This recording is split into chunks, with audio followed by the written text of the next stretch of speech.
बनाने में, ये बाजा गाजा लाने में, साधु महात्मा को बुलाने में धन की आवश्यकता होगी। जब धर्म नहीं होगा तो धन नहीं होगा तो धर्म भी नहीं हो सकता है। इसलिए सदगुरु कहते हैं कि साधु की संगत से धन प्राप्त होता है, साधु की संगत से सुख प्राप्त होता है, दुनियादारी की चीजें भी प्राप्त होती है। दुनियादारी की चीज जब प्राप्त हो गई तो धर्म होने लगेगा कि नहीं होगा? धर्म तो अपने आप होने लग जाएगा। इसलिए कबीरदेव कहता है साधु का संग करिए। साधु कबीर या दुनिया के किसी भी संत, गोस्वामी तुलसी ने भी कहा कि प्रथम भक्ति संतन कर संगा। गोस्वामी तुलसी भी कहते हैं, बहुत लोग कहते हैं कबीरपंथी लोग मंच लगा करके सत्संग करते रहते हैं, इस संत मत के लोग मंच लगा करके सत्संग करते रहते हैं, न कभी रामायण की किस्सा कहते हैं, न कभी महाभारत की कथा सुनाते हैं। कहते हैं कि नहीं? उसी रामायण को उल्टाकर देखिए, गोस्वामी जी कहते हैं कि प्रथम भक्ति संतन कर संगा। क्योंकि संत दुनिया से कुछ चाहते नहीं है। दुनिया में दो दो की भाषा कहने वाले अगर कोई हुए हैं तो संत ही हुए हैं। क्योंकि संत को न मरने का डर है न जीने की इच्छा। क्या है? साधु महात्मा को न मरने का डर है न जीने की इच्छा है। जब मर गए, जब तक जी रहे हैं जी रहे हैं। इसलिए देखते हैं कि जीते जी लोग कफन धारण कर लेते हैं। हम लोग के तन पर कफन ही है ना। कफन का मतलब मुर्दा व्यक्ति को कफन ओढ़ाया जाता है, जिंदे को नहीं ओढ़ाया जाएगा। लेकिन साधु महात्मा जीते जी कफन को धारण कर लेते हैं कि हम मर करके इस दुनिया में प्रचार करेंगे। जब तक नहीं मरेंगे तो धर्म का प्रचार नहीं हो सकता। क्या होगा? क्योंकि धर्म के रास्ते पर चलने के पहले बहुत कुछ सुनना पड़ता है। कभी ढोंगी कहेगा, कभी पाखंडी कहेगा, कभी ये भी कहेगा कि काम धंधा के डर से महात्मा हो गया, ये भी कहेगा ना। कभी ये भी कहेगा कि शादी विवाह के डर से पत्नी बच्चे होते उनको कमा के खिलाना पड़ता, इसके लिए क्या हो गए? साधु हो गए, इसके लिए महात्मा हो गए। बहुत लोग ये कहते हैं कि खाने के लिए महात्मा हो गए। सही बात है कि बहुत लोग खाने के लिए भी महात्मा हो जाते हैं। सब साधु जो होते हैं तो केवल साधना के लिए और लोक परोपकार को लेकर के ही साधु नहीं होते हैं। बहुत लोग देखा देखी भी साधु हो जाते हैं, और देखा देखी जब साधु होते हैं तो वह टिक नहीं पाते। क्या टिक पाते हैं? बहुत लोग पेट पालने के लिए भी साधु हो जाते हैं। कबीरदेव कहते हैं कि संगत कीजिए साधु की। आप ऐसे लोगों की संगत करिए जिनके तन पर ड्रेस तो नहीं है, जो साधु का भेष तो नहीं धारण किया हुआ है, लेकिन उनका मन जो है साधु के जैसा है, उनका वचन जो है साधु के जैसा है, उनका आचरण जो है साधु के जैसा है। क्या उनको साधु कहा जाएगा कि नहीं? वह भी साधु है। वह साधु से कहीं ज्यादा बढ़िया है जो कि साधु के भेष में आकर के समाज को गंदा करता है। इसलिए सदगुरु कहते हैं कि साधु होना चाहिए पक्का हुई के खेल, कच्ची सरसों पेरी के खरी भयाना तेल। सदगुरु कबीर कहते हैं कि साधु अगर कोई होना चाहे तो हो जाइए, बनिए मत। रावण साधु बना था थोड़ी देर के लिए, सीता का हरण करने के लिए बना था कि नहीं? रावण जब साधु बना तो उनका कमंडल देखिए, 5 किलो कमंडल है उसका। बढ़िया साधु का उतना बड़ा कमंडल कहाँ होगा? रावण जब साधु का भेष बनाया तो वो 5 किलो का कमंडल पहन लेता है। खड़ाऊ इतना बढ़िया धारण किया कि उतना बढ़िया खड़ाऊ ज्ञानी महात्मा स्वरूप जो ज्ञान की दिशा में पहुंच गए हैं वह भी नहीं पहनता होगा। लेकिन जो बना हुआ होता है वह बिगड़ जाता है। लेकिन जो स्वभाव से हो जाता है, जिनके मन, जिनकी वाणी, जिनके आचरण, स्वभाव में उनके महात्मा साधु का गुण उतर जाता है, वह कभी भी समाज को धोखा नहीं देगा। क्या देगा? वह कभी भी समाज को धोखा नहीं देगा। सदगुरु कहते हैं ऐसे संतों का संग करने से आपका जीवन निर्विकार होगा, आपके जीवन दुख से दूर होंगे, आपके जीवन में सुख भरेंगे। और सुख क्या है, इसी सुख की चर्चा हम लोग सुनते हैं। सुख के ही लिए सारा काम दुनिया में हो रहा है, सुख के ही लिए व्यक्ति बच्चे को पढ़ाते और लिखाते हैं, सुख के लिए ही सुंदर भवन और सुंदर मकान, सुंदर दुकान, जमीन जायदाद बनाते हैं।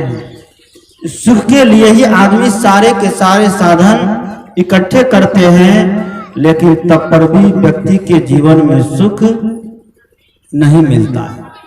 इसलिए कबीरदेव कहते हैं कि साधु के संग में सुख है, संगत कीजिए साधु की।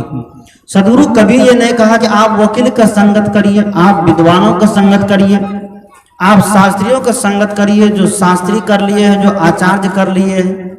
सदगुरु कहता है कि साधु अगर आपके जीवन में मिल जाए और उस साधु से 1 मिनट की चर्चा आपकी हो जाए तो आपके जीवन में अपने आप परिवर्तन होना चालू हो जाता, होता है कि नहीं। कहा जाता है एक बार एक चोर था, एक दृष्टांत मुझे याद आता है।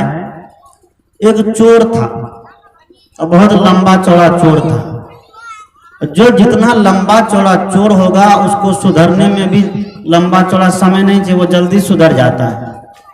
लेकिन जो थोड़ा मोड़ा चोरी करना चाहेगा, गाय भैंस का, गाजर मूली का, उनको सुधरने में बहुत टाइम लग जाता है, लगता है कि नहीं। वह चोर किसी को भी नहीं छोड़ता था और नित्य दिन का उनका काम था कि चोरी करना और चोरी करके लाना, अपने बाल बच्चे पत्नी का गुजर बसर करना।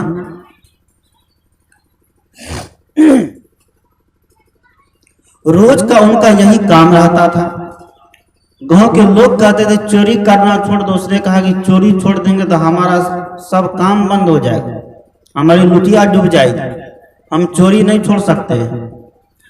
साधु महात्मा के समझाने पर गांव के बड़े बुजुर्ग, मुखिया, सरपंच सब उनको शासन किया कि चोरी करना छोड़ दो, लेकिन वो नहीं छोड़ा, चोरी करते रहा। सबके घर चोरी जब करने लगा तो गांव वाला सब जागरूक हो गया कि तो बहुत बड़ा चोर निकल गया, किसी दिन गांव में भी ना हाथ लगा दे। गांव वाला सब जागरूक हो गया। जहां जहां वो चोरी करने जाता था सब जगह के लोग जागरूक हो गए कि नहीं, जग करके रहो, वह जब आएगा तो पकड़ना है, उनको फिर धुलाई करेंगे। गांव वाला सब जागरूक हो गया। अब इनकी तो सिट्टी पीटी गुम, अब करें तो करें क्या। रोज का उनका काम था चोरी करके लाना और बच्चे का, पत्नी का गुजर बसर करना। ऐसा करते करते जब गांव के लोग जागरूक हो गए तो उनको चोरी करने के लिए 3-4 रोज नहीं मिला। 3-4 रोज जब नहीं मिला तो वो खाने के लिए बच्चे सब रोने लगे, पत्नी एकदम अलग परेशान, क्योंकि रोज चोरा करके लाते थे, रोज खाते थे। सब परेशान होने लगे, बच्चे रोने लगे, पत्नी परेशान होने लगे, अब करें तो करें क्या। पत्नी ने बड़ा जोर से ताना मारा। अब घर में कुछ नहीं हो तो पत्नी तो ताना मारेगी कि नहीं। खूब उल्टा पुल्टा उनको सुनाया। जब उल्टा पुल्टा उनको सुनाया तो गुस्सा में आकर के वह उसी गांव में, जिस गांव में वह चोर का घर था, उसी गांव में एक बाबा जी रहते थे, उनकी कुटिया थी। अब बाबा जी बड़े निश्चित होकर सोते थे, चूंकि आश्रम में कुछ था नहीं, धन रहेगा तब ना उनको डर रहेगा कि कोई चोर लेकर चोरी करके जाएगा। आश्रम में कुछ था नहीं, आश्रम में कुछ नहीं था तो वो बड़ा निश्चित होकर के सोता था। आज दुनिया में देखिए जिनके पास सब कुछ है उनको आज उनको नींद जो है सौभाग्य नहीं है। तो महात्मा बड़े निश्चित होकर के सोते थे और चोर एक दिन उसी के आश्रम में घुस गया चोरी करने के लिए, कुटिया में चोरी करने के लिए। आश्रम में जब चोरी करने के लिए घुसता है तो महात्मा जगे हुए थे, चांदनी रात थी, महात्मा जगे हुए थे। चोर जैसे आया महात्मा देख लिया, जान गया, पहचान लिया, उसका नाम भी बता दिया, तुम आए हो बताओ क्या बात है। और चोर जैसे देखा कि महात्मा तो देख लिए है, नाम भी जान गया, कल तो पंचायती बैठा देगा। उसने कहा कि बाबा घूमने के लिए आए थे, और ठंडी महीने की रात, कड़ाके की ठंडी पड़ रही थी। उतनी बड़ी ठंडी में चोर आया। महात्मा ने उनको जब देख लिया, उनका नाम भी बता दिया, उनको डर लग गया कि आओ बड़ा गड़बड़ हो जाएगा, कल पंचायती बैठा देगा, हमारे ऊपर जुर्माना करेगा। वह बहाना बना दिया कि हम घूमने के लिए आए थे। अब बेचारा बहुत भूखा था। जब आया तो महात्मा उनको बैठाया। महात्मा जगह ठंडी महीना का समय आग जलाया, उनको सेकने के लिए दिया। आग के पास बैठा तो बातचीत के क्रम में चोर ने कहा कि बाबा हमको बड़ी भूख लगी है, कुछ खिलाइए, कुछ खाने को मिलेगा। महात्मा खा पी करके भोजन भंडार समेट करके तुम सोने के लिए चले गए, तो कुछ तो था नहीं।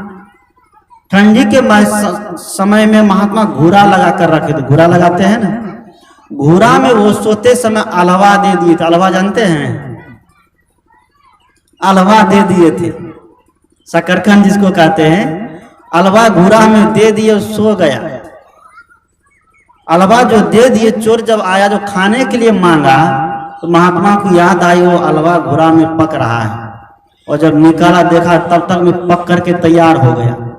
गरम गरम अलवा उनको खिलाया, और ठंडी के समय में गरम पानी उनको करके दिया। पत्नी से गरम पानी मांगता था, कभी नहीं देती थी, चोरी करके उनको खिलाता था। लेकिन पत्नी से कहे कि गर्म पानी दे दो, ठंडा के समय है, ठंडा पानी पीने में नहीं बनता है, तो पत्नी कभी नहीं दे। कहा कि हमको भी ठंडा लगता है, उतना समय नहीं, जो मिले पी लीजिए।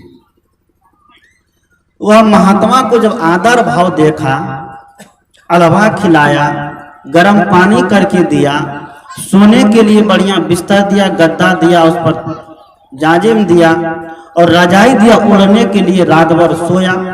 सुबह जगा 4 बजे से महात्मा सत्संग करना चालू कर दिए। सुबह जैसे जगता है उनको भी जगाता है, जगो, गर्म पानी पी लो, घूमो फिरो, सत्संग भजन में बैठो। ये सब रीति रिवाज देख करके उनका मन वहां लग गया। और चोर जो है पत्नी बच्चे को भूल गया कि वह उनका क्या होगा, कैसे खाते होंगे, कैसे पीते होंगे। पत्नी बच्चे को भूल गया, महात्मा के साथ रहने लगा। रहते रहते रहते रहते उनके रीति रिवाज को देख करके, उनके व्यवहार को देख करके चोर का हृदय परिवर्तन हो गया, उनका मन बदल गया। उनका जब मन बदला तो महात्मा के इतने सुंदर व्यवहार को देख करके महात्मा हमको भोजन कराया, गर्म पानी दिया, सुबह नहाने के लिए गर्म पानी कर दिया, फिर भोजन करवाया। और जब हम 2 दिन 4 दिन के बाद चलने लग गए तो कहा कि पत्नी बच्चे के लिए भी कुछ लेते जाओ, वह लोग भी भूखे होंगे।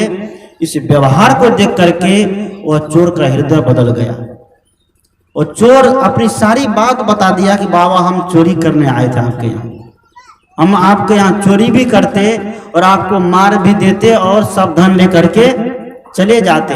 महात्मा ने कहा कि कर ही देना था, कि हमको भी छुट्टी मिल जाती। महात्मा ने कहा कि तुम पहले कर ही क्यों नहीं दिया। ये बात जैसे सुना कि जिसको मरने का डर नहीं है, चोर ने कहा कि नहीं, यही काम करना अच्छा है। उस दिन से चोर सब कुछ का त्याग हो गया। जो एक बड़ा चोर था वह आज साधु बन गया, महात्मा के चरण में गिर गया और कहा था हमको माफ करिए, हमसे बहुत बड़ी भूल हुई कि आज तक हम आपको समझ नहीं पाए। सदगुरु कहते हैं कि ऐसे होते